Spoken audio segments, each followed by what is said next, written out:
Hello po, mga kapatid. Pasensya na po, nawala po tayo. Kasi nag-overheat po yung phone ko. Nag-overheat po siya. Kasi heated po itong loob ng restaurant, ng hotel.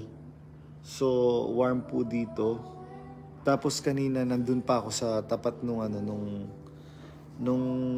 nakatutok do sa araw. So nadoble yung init. Yun po. Pasensya na po mga kapatid, nawala. I-ano natin uli si Sister Belona.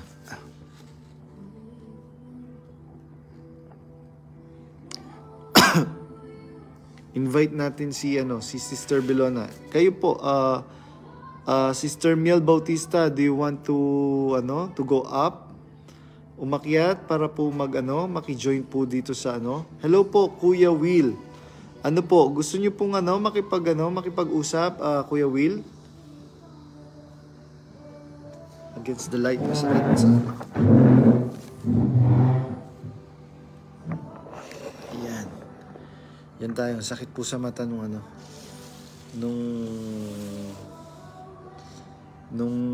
part na yun. Yan. Nire-invite ko si Sister Belona. Pasensya na po, Sister Belona. Kung naputol kanina ang ganda na ng conversation ng topic natin biglang nawala. Badbadong, may PM po ako sa inyo. Hindi ko po siya mababasa ngayon muna, Sis Miel Bautista, kasi mawawala po ako sa live.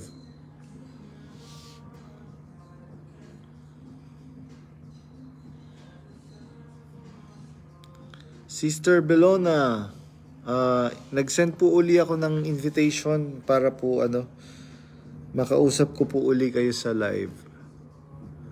Yan.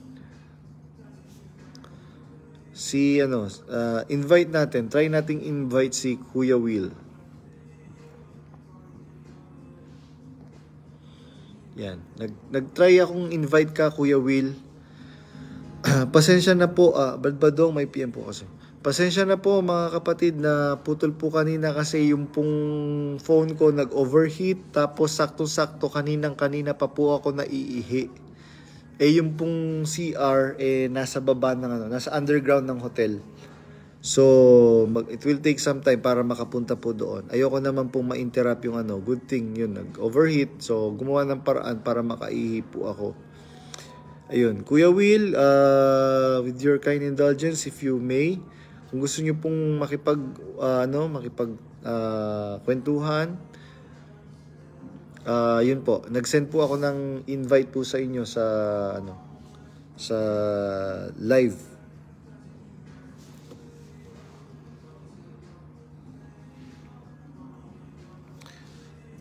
Brad Badong, ano po kaya may papayo niyo sa akin?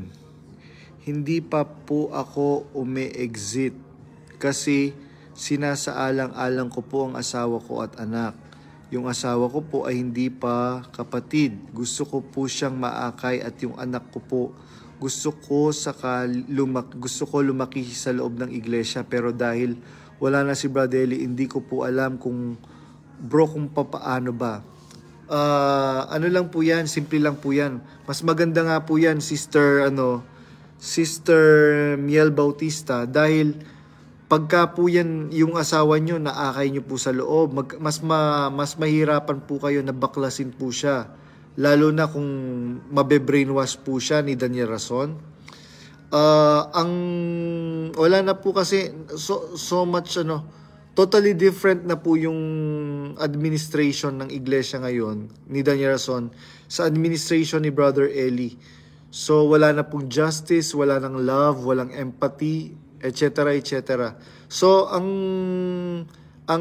magandang gawin nyo po is magpatuloy po kayo dun sa aral na natutunan po ninyo kay Brother Eli, na mga salita po ng Panginoong Jesucristo na kanyang itunuro nung siya'y magkatawang tao at itinaguyod ng mga apostol.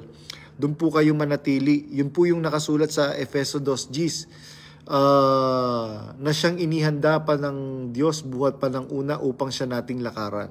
Yung po kasing daan na dapat po nating lakaran ay yung pong Panginoong Hesukristo. Sabi ng Panginoong Hesukristo, I am the way, the truth, and the light.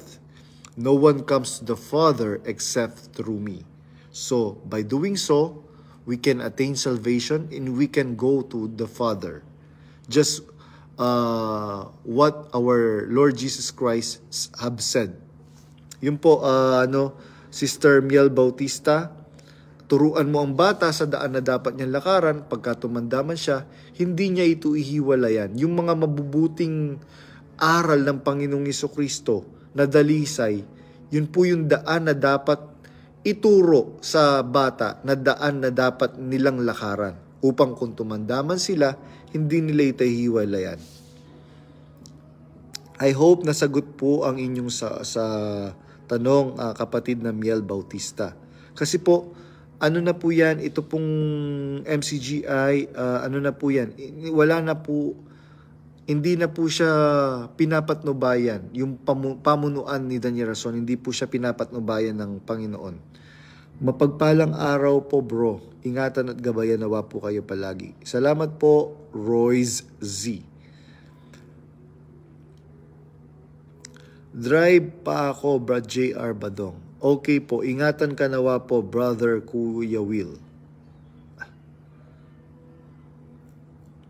Ayun po. Hello po, mga nakikinig from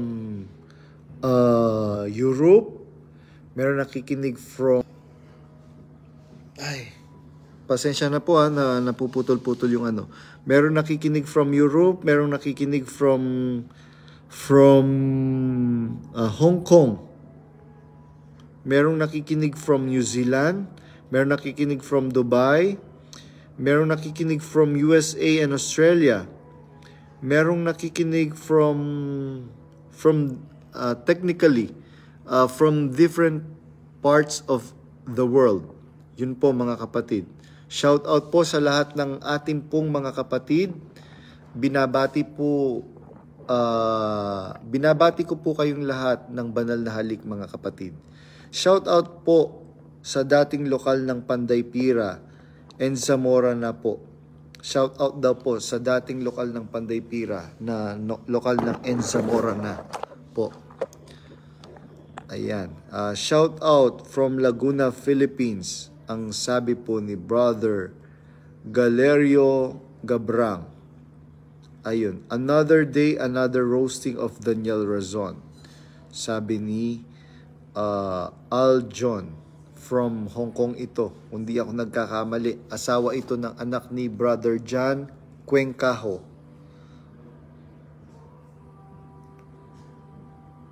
Ayun. So, from Arayat, Pampanga, mga Exeters, paki-shout out po from Brother June Canlas. Shout out po. Yun. Yung pong Exeters, very biblical po yun. Nakasulat po yun mga kapatid sa Apokalipsis 18:4. Magsilabas kayo sa kanya, bayan ko, upang wag kayong madamay sa kanyang mga kasalanan. Utos po ng Diyos po yun. Magsilabas po tayo. Dahil marami pong mga maling aral na itinuturo si Daniel Rason na labag sa mga aral ng Diyos at ng Panginoong Hesukristo.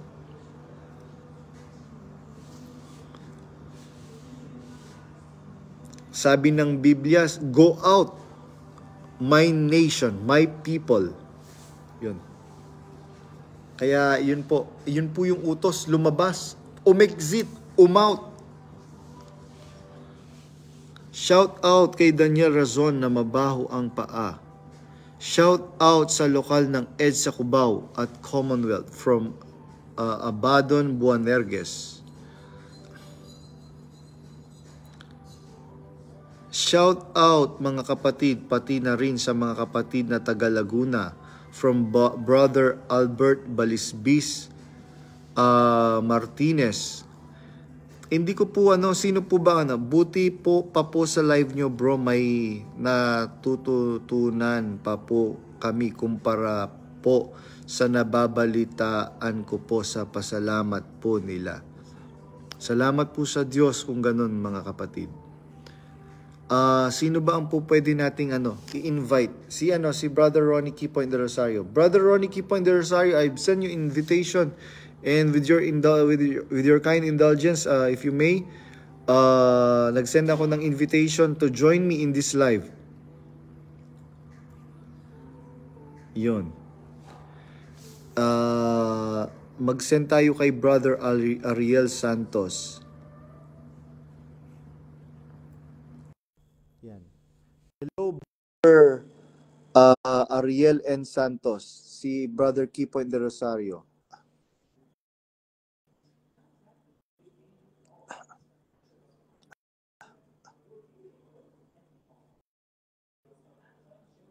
Yan. Hello, Brother Ariel Santos. Nag-send po ako ng live invitation. With your kind indulgence po, if you may, kung po pwede po kayo mag-join para mas marami po tayong matakil ng mga issues regarding our the matters of faith.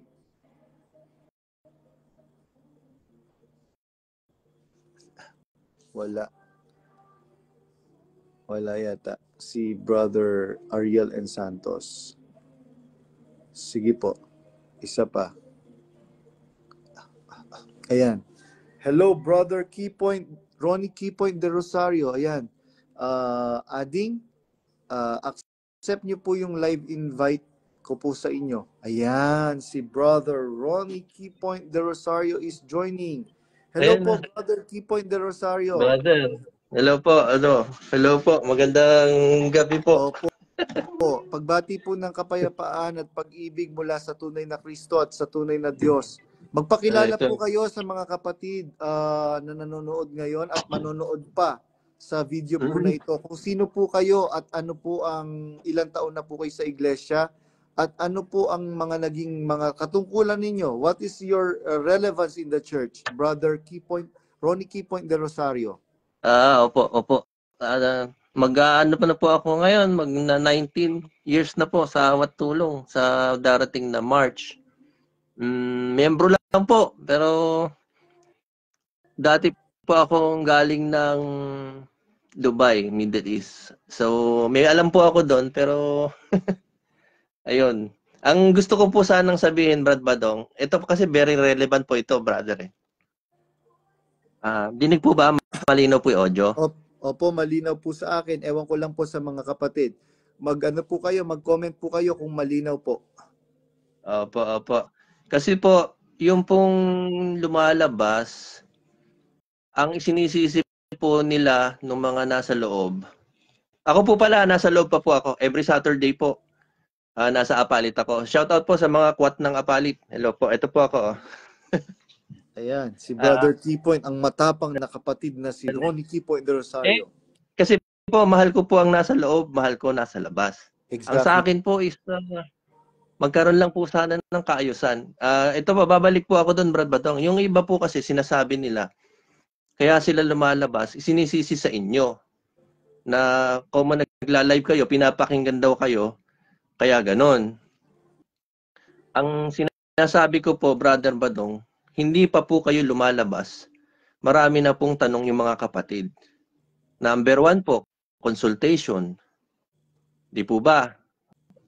Sanay tayo kay Brad Eli na laging may consultation. Yun po. Wala pa po kayo. Yun lang po. Ayaw, open-minded lang po tayo mga kapatid. Kumbaga, hindi naman po ako nagsasalita para sabihin sa inyo, magalit tayo sa pamunuan. Ipanalangin po natin sila. Baka po bukas makalawa, maging maayos, mabalik sa lahat. Gaya ng sabi ni Brad Eli, sapat na po ang mga nai-record na mga aral para sa ikaligtas ng mga tao. So, sa akin lang po siya na kayo, nangangatal ako. Hindi ko alam kung makakapasok pa kami ng Apalit bukas sa Sabado. Huwag po kayong matakot, Brad Ronnie. Kasi po ganito po Unang-una, hindi naman po pagmamay-ari ng kahit na sinong tao ang tunay na iglesia ng Diyos sa Biblia. Wala pong sino mang tao ang pupwedeng mag-claim o pupwedeng magmay-ari ng iglesia ng Diyos na nasa Biblia. Opo. Yan po ang tandaan po natin. Ako po, siguro po lahat po tayo, kaya po tayo tumagal ng maraming panahon, matagal na panahon sa loob ng iglesyang sinampalatayanan natin sa pamamagitan ng pangangaral ni Brother Eli Soriano, dahil nagkaroon po tayo ng maraming katunayan na ito yung tunay na iglesyang sa Diyos ng Biblia. Pero yung pong iglesia ng Diyos na yon na ipinangaral at sinampalatayanan po natin, na ipinangaral at itinaguyod ng kapatid na Perez at ng kapatid na Eli Soriano, ay iglesyang hindi po malupit, at yung Diyos na sinampalatayanan natin, Diyos na sagana sa kahabagan. Kaya nga po, sabi ni Brad Eli, yung kaligtasan, it extends to all people na maaabot ng mga kapatid. Sapagkat nakasulat po sa Biblia, whatever you did to the least of my brethren, that you do to me. So, yung pong pananampalatayang naitawid sa atin ng kapatid na Eli na nakasulat sa Biblia, pag merong nagpainom sa'yo, tatanawin na utang na loob ng Panginoong Hesukristo yon. Kagaya po ng sinasabi ng kapatid na Eli, basta yung pangalang kapatid nakakapit pa sa isang tao, nangangahulugan yun para mahalin mo siya, pagtiyagaan mo siya, pagtiisan mo siya. Ngayon po, kapatid na Ronnie, kung siguro kayo mapapatunayan niyo po yun. Ngayon po, meron ka lang tanong, ang gagawin sa'yo, suspindido ka agad, tapos sisiraan ka, ipapablock ka. Opo, meron pong isang DS, hindi ko na lang papangalanan, pero malapit po sa pamunuan. Gulat ako, lang mga, siguro 1 year mahigit na. Bigla akong tinawagan. Nasa trabaho ko. Tapos, talagang tinasa niya boses sa akin. Sabi niya, meron ka bang laban kay kuya? Sabi niya, sagot ko sa kanya, brother, wala po akong laban sa aral. Pero may tanong lang po ako. Ngayon, ang sabi niya, pupuntahan niya ako dito. Magsasama siya ng isang DS pa. Tapos mag-uusap kami. Almost 2 years na po, iniintay ko. Shout out po sa iyo, Brad, alam mo kung sino ka. Hindi naman po nagpunta rito. Wala po noon. Tapos po yun, hindi na po niya ako kinausap noon mula noon. Tapos parang iniiwasan na rin po kami. Pero nakakapasok naman po ako. Awan ng Diyos sa palit. Alam naman po nilang hindi naman ako rebelde. May tanong lang. Iba naman po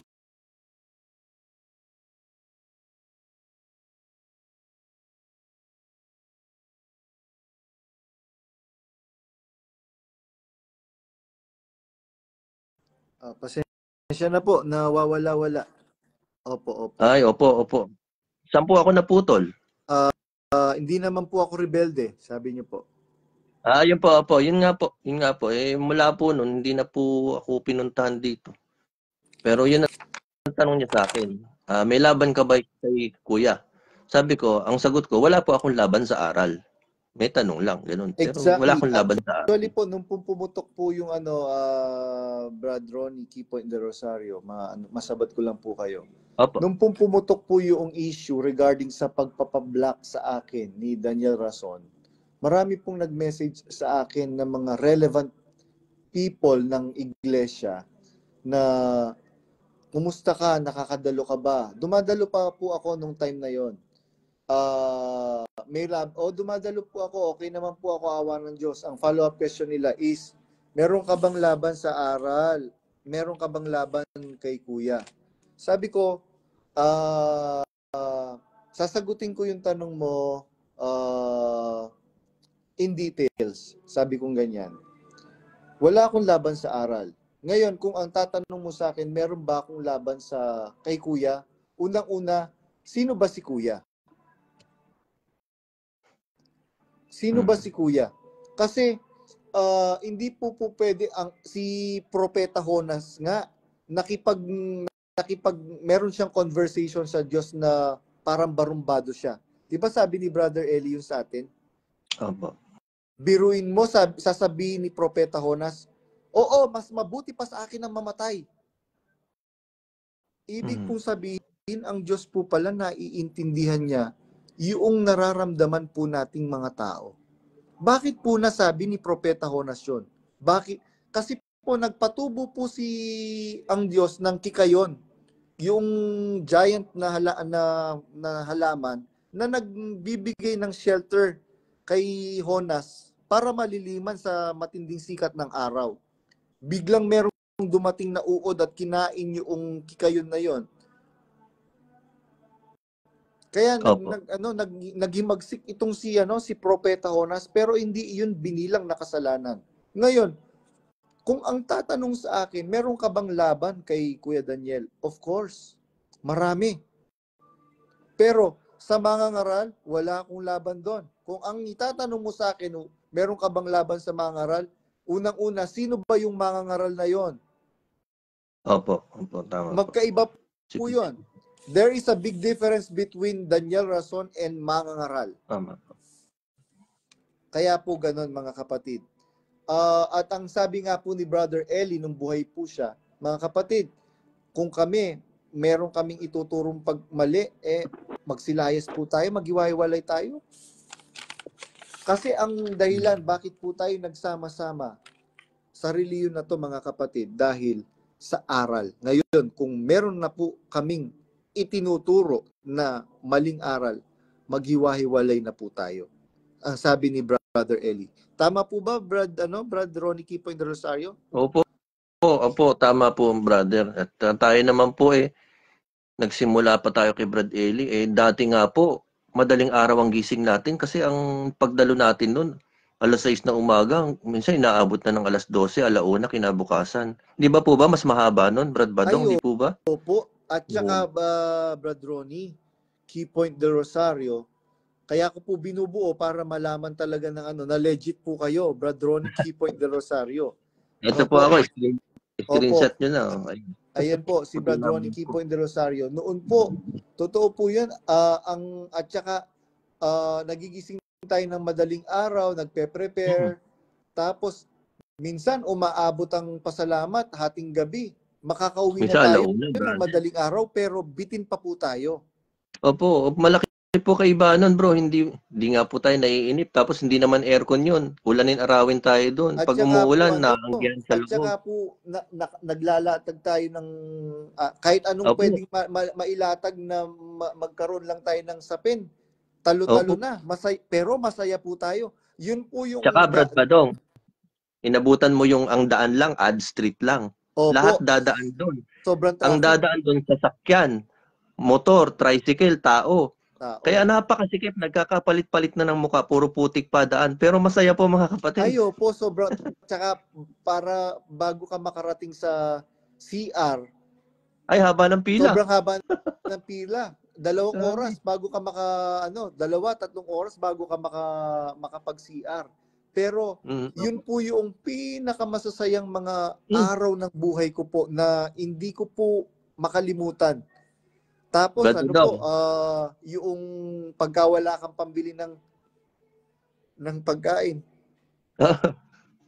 Pagkawala kang pambili ng pagkain, meron pong inihanda si Brother Eli. Nasa Oval po, nasa may Oval. Para sa mga kapatid na walang pambili ng pagkain. Munggo, pansit, at saka sotanghon. Opo. Pero Opo. Actually hindi lang po mahihirap yung pong pumipila doon, pati yung mga kapatid na mayayaman nakikipila. Opo, kasi wala gusto nilang ma-experience yung pagkain ng kapatid na mahihirap. Totoo po 'yun. Totoo po 'yun. Yun po. Sobrang saya. Ngayon po, napakalaki po nung pagkakaiba, samantalang naka-aircon na, naka-carpet pa yung chapel, pero wala kang maramdamang saya o kagalakan sa espiritu. Kaya itong sinasabi ni Daniel Rason nung pasalamat nila na kapigatian, pagka napipigati ka, gumawa ka na mabuti. Mali. Pagka napipigati ka lang ba, doon ka lang gagawa na mabuti? Opo. Hindi. Sa lahat ng araw ng buhay natin, kailangan gumawa tayo ng mabuti. Hindi po Opo, ba ganon, Brad Ronnie Keypoint? opo, kasi yan din po pinag-uusapan namin ng asawa ko. Sabi ko, di ba yung maging tapat ka lang sa asawa mo, pagsamba na sa Diyos yun. Magtrabaho ka maghapon para kumita, may maisaing kayo ng kahit papano sa marangal na paraan. Hindi ba pagsamba rin sa Diyos yun? Tapat ka sa trabaho mo, hindi ba pagsamba rin sa Diyos yun? Opo. Napakaraming paraan po ng gawang mabuti na hindi lang sa paraan na ipinapakita po ngayon na Opo. Yun po, yun po. pinaksa po ni Brad Eli yun, maraming paraan upang sambahin ang Diyos. Hindi lang yung Opo. dadalo ka ng pagkakatipon. Pero mahalaga yon. Isang mahalagang bagay yun sa mga kapatid. Huwag ninyong pababayaan ang inyong sariling pagkakatipon na gaya ng ugali ng iba. Opo. Pero Kaya, ganun po. may salin po yan, brother. Ang hindi yun lang po yung physical na pagkakatipon sa isang lokal. Exactly. That is affiliation. Affiliation saan? Doon sa aral po na Exactly. tinuturo. Opo. Kasi meron pong gathering Meron pong affiliation. Alin po yung affiliation or yung gathering? Yung pong affiliation natin dun sa nakasulat. Dun sa pangangaral ng mga apostol. Opo. Ngayon, dumadalo ka nga, but you are not affiliated anymore. Dun sa pangangaral na ginawa ng mga apostol, you are not doing justice to what it is written in the Bible na wag ninyong pababayaan ang ating pagkakatipon, gaya ng ugali ng iba. Totoo po. Kaya ganun po. Akala po natin minsan nasa loob tayo pero baka po tapos yung nasa labas sasabihin natin na masama ng tao sila. Tingnan muna natin ang lakad nila, mga kapatid. Mahal ka naman. Para po sa sinasabi ko to para sa nasa loob tsaka sa nasa labas. Yung bang lumabas nagbaboy ba? Yung bang lumabas na hindi na dumadalo is hindi na ba tapat sa asawa? Actually, halimbawa, Brad Keypoint, masabat ko lang po kayo dyan, no? Opo. Actually, yun nga pong mismong tatay ni Daniel Rason. Tatay mismo ng kinikilalang leader ng MCGI ngayon, ng bababae po yun. Tapos yung panganay na anak ni Daniel Rason, biruin mo, lalagyan mo ng pampatulog yung iinumin ng kabarkada mo, tapos magigising siya, nakasubo na yung bunganga mo doon sa pag-aari niya. Ngayon, sasabihin nyo sa akin, ikaw Rhea sa Sondoncillo, saan ka kumukuha ng lakas ng loob mo na sabihin sa akin na kalagim-lagim yung sasapitin ko? Sino ngayon ang kalagim-lagim na sasapitin sa atin? Tandaan mo, ang sabi ng aklat ni Propeta Jeremias 17:5, sumpain ang tao na ikaw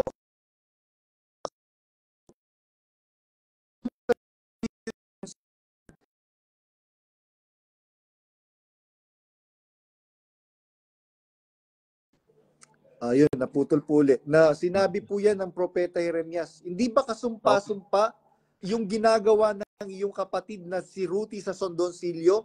Meron siyang kalibin na si Mara. Anong gagawin nila? Magtitinginan araw at gabi? Sinong niloko nyo? Hindi ba yan din ang ginagawa ng mga National Choir members na naglololipapan, nagsusubuan? Yan ang matinding binabakbakan ng Panginoong Hesukristo nung siya'y magkatawang tao. Sa abanyo, mga eskriba at mga pariseo, mga mapagpaimbabaw. Mga mapagpaimbabaw kayo. Kunwari, ang banal-banal ninyo. Pero ang loob ninyo, puno ng mga kalansay ng mga karumal-dumal.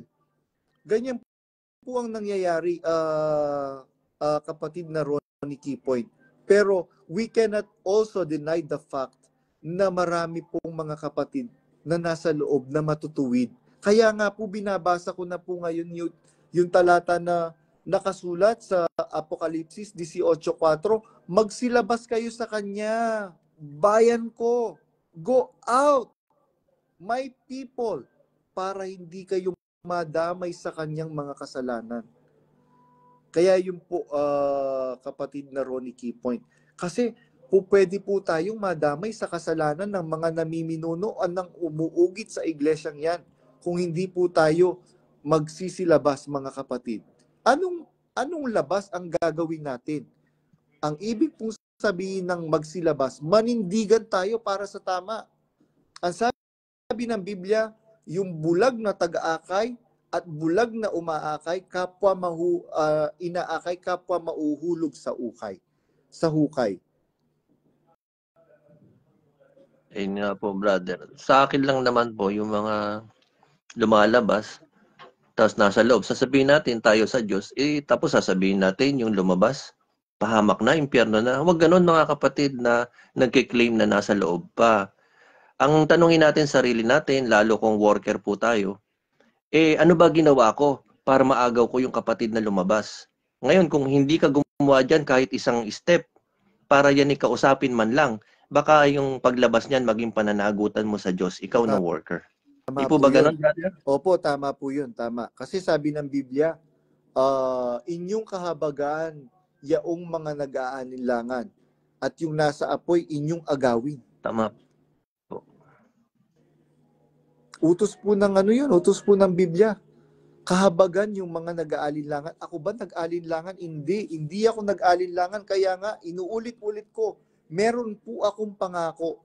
Noong first attempt ko na ayoko nang dumalo sa iglesia, dated November 2023, nagsumulat po ako or nag-message ako directly to Mr. Daniel Rason na ang sinabi ko doon, pasensya na po kuya kung makakaabala po ako sa inyo.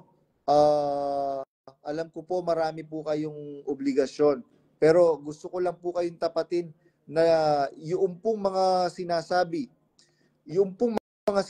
ng inyong nanay, puro na mga kasinungalingan, hindi po totoo. At kung lahat po ng sasabihin ng inyong nanay, susumbong ng inyong nanay, paniniwalaan po ninyo, maraming mapapahamak na kaluluwa.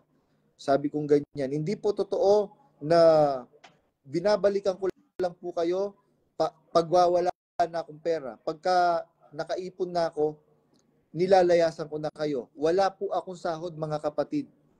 Ang allowance ko hindi po regular, hindi po consistent, mga kapatid. Para po sa kaalaman ng lahat ng mga kapatid na nakikinig, yung pong allowance ko, hindi po consistent yon. Kaya ang kapal ng pagmumukha mo, Bet Rason, para sabihin mo at ipagkalat mo na mukha akong pera, ikaw ang mukhang pera, Bet Rason. Mukha mo pa lang.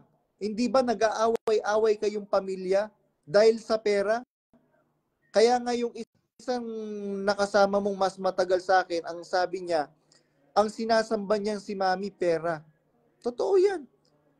The reason why hindi ka maiwan-iwan ng iyong asawang si Daddy, Dan Rason, dahil kahit masama yung iyong pag-uugali, kung gaano kasama yung iyong pagmumukha, ganun kasama ang iyong pag-uugali, impaktitang Bet Rason, dahil sinusupalpalan mo ng pera itong iyong asawa.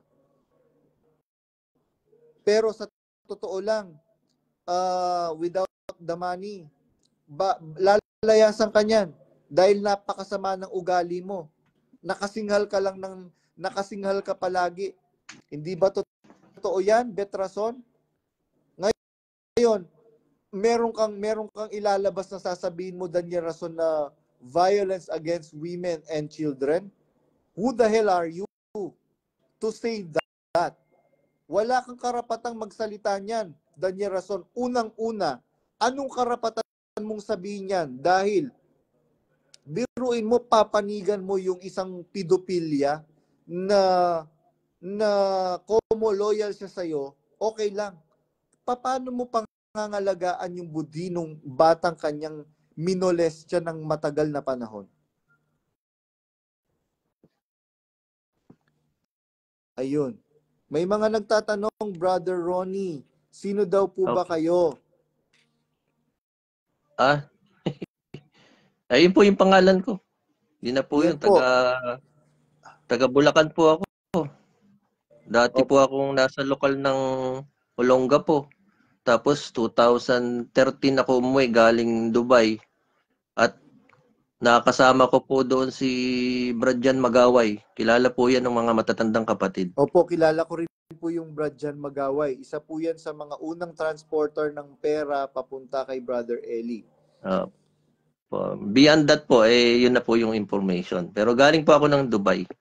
Opo. So ibig sabihin, Brother Ronnie Kipoy de Rosario, you have personal knowledge of what is really happening in the Middle East when it comes to financial matters.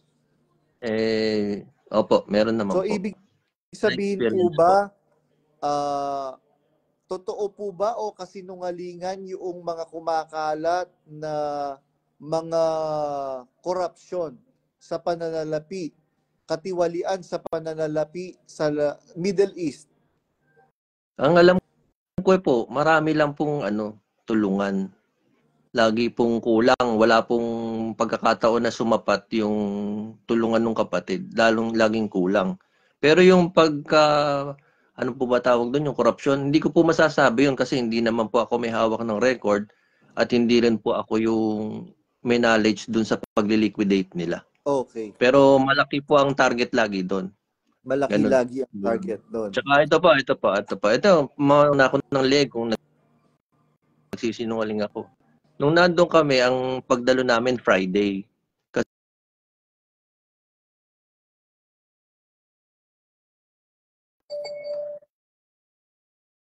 Salamat nun viewing lang.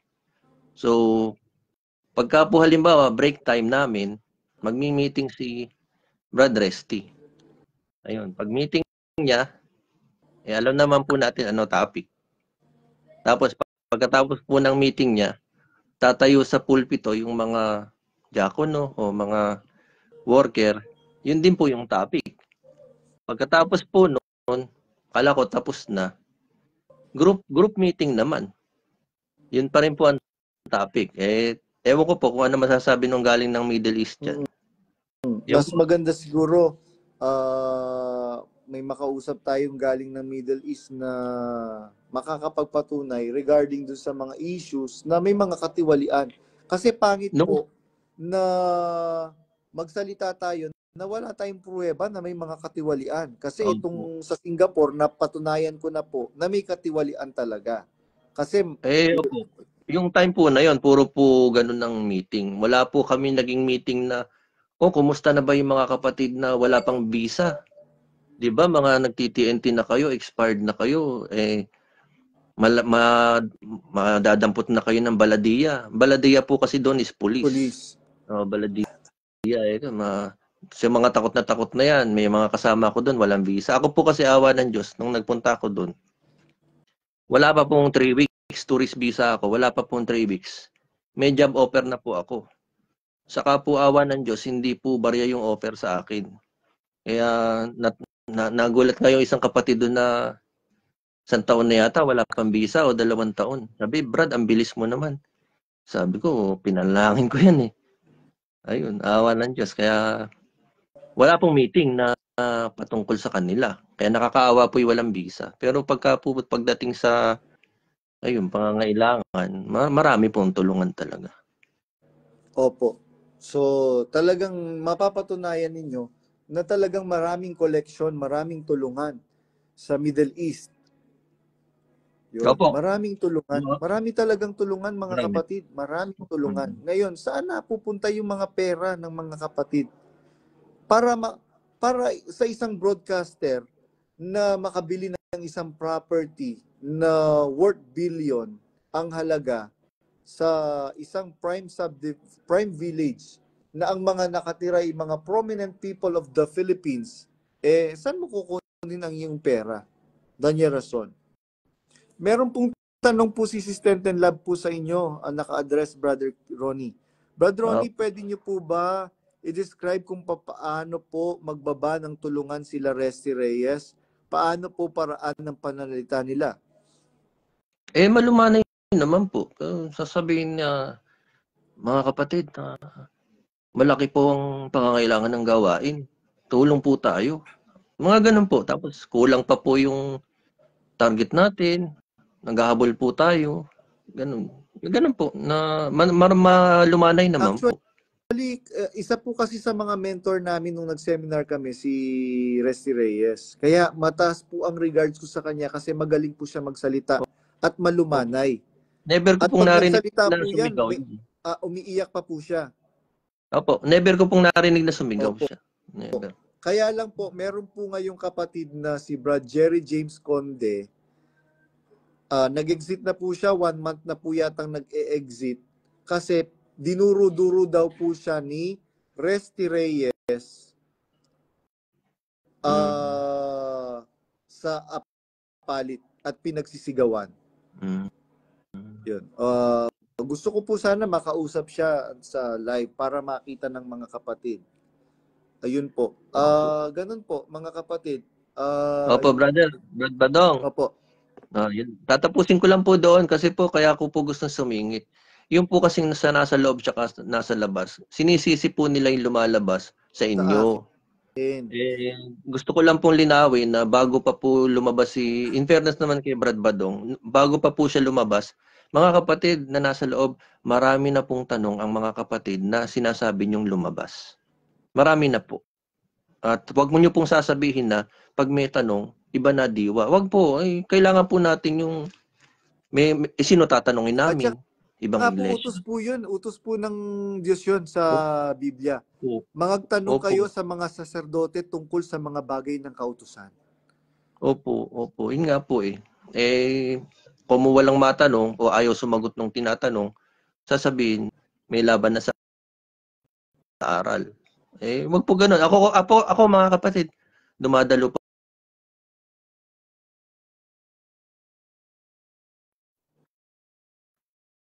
hanggang hangin. Okay lang po kami doon. Umaasa po kami na isang araw, ihipuin ng Diyos ang puso ng mga tao na dapat na mauna sa atin ng marapat. Yun lang po. Yun lang po. Opo. Salamat po sa Diyos, Brad Ronnie Kipoy de Rosario, sa inyo pong oras. Alam ko, sa inyong panahon na ibinigay sa inyong oras. Alam ko po, ano na rin po dyan. Anong oras na po ba sa Pilipinas? Magna-9 pa lang po. 8:45. Magna-9 pa lang. Yun. Salamat po sa Diyos, Brad Ronnie Kipoy de Rosario. Ang aking pong dalangin, ang inyong kaligtasan at ang ikagiginhawa ng inyong katawang lupa at ang inyong pagkataong loob. Salamat po sa Diyos. Brother, salamat po sa Diyos. Opo. Yun, si Brother Ronnie Kipoy de Rosario, mga kapatid, na nasa Pilipinas at na dating taga Middle East. Yun. So, meron pa pong gustong umakyat, mga kapatid, para makapag-usap tayo. Mapag-usapan yung matters of faith na pananampalataya na atin pong pinagsama-samahan sa loob ng mahabang panahon, mga kapatid.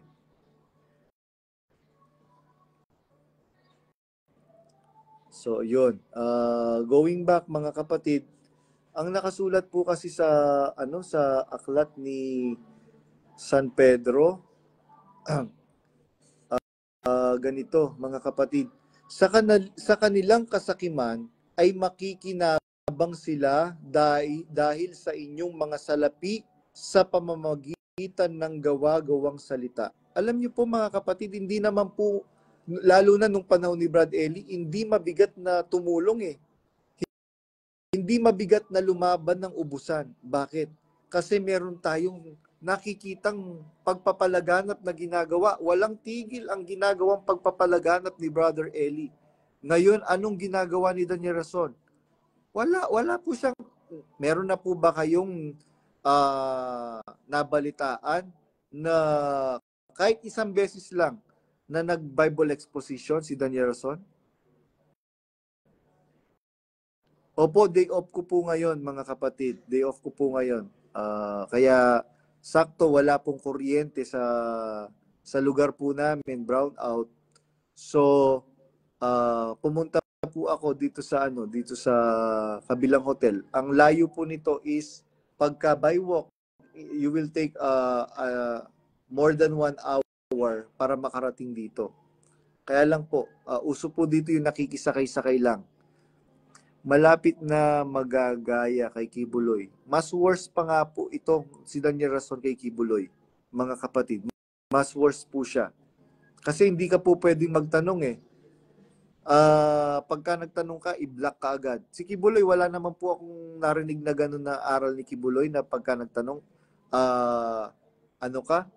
Iba-block ka. Tapos wala akong narinig kay Kibuloy na balatan ng buhay, pagulungin sa napakatalas na talim, tapos ihagis sa patis na may sili. So, itong si Daniel Rason, it is very much evident na he has a criminal mind. Yun, volleyball, basketball, concert, game show, yun po ang pinaisip ng Diyos niya. Small d yung Diyos ni Daniel Rason. Yun po, tama. Walang ginagawang pagpapalaganap itong si Daniel Rason. Wala siyang ginagawang mga hakbang para mapatibay to edify the faith of our dear brothers and sisters in Christ. Hala Daniel, natalo mo na si Kibbs. Hala ka Daniel, natalo mo na si Kibbs. May nagpapatanong po kung sino daw yung Mara na kalib-in ni Ruthie sa Sandoncillo, taga saan daw po. Tanungin nyo na lang po, makikita nyo po, lagi niya pong kasama yon. Maganda po yung Mara na nag-aaral sa UP Diliman. Meron po silang condo dyan sa Quezon City. Yun po yung kalib-in ni Ruthie sa Sandoncillo. Kaya wag kang magsalita bago ka magsalita. Ruthie Reyes sa Sandoncillo, nakalagim-lagim yung sasapitin ko. Hindi ba totoo Reyes sa Sandoncillo? Eto po mga kapatid, hindi ba totoo Arlene Rason na noong pokpok ka pa sa Japan, mabenta ka?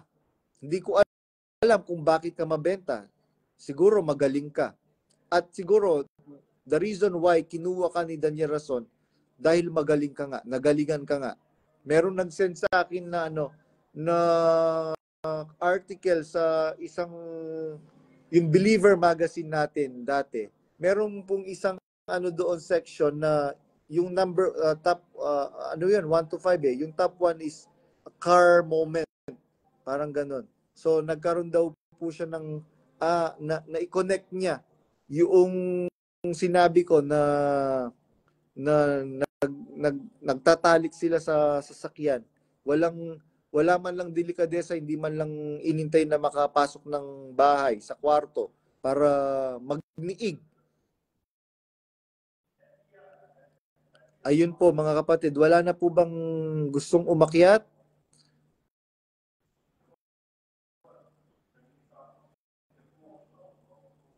Siguro po that is enough for the moment mga kapatid. Kung wala na pong gustong umakyat, muli ang kapayapaan ng Panginoong Jesucristo at ang pag-ibig ng tunay na Kristo at ng tunay na Diyos ang siya pong maghari sa ating pong lahat. Amen.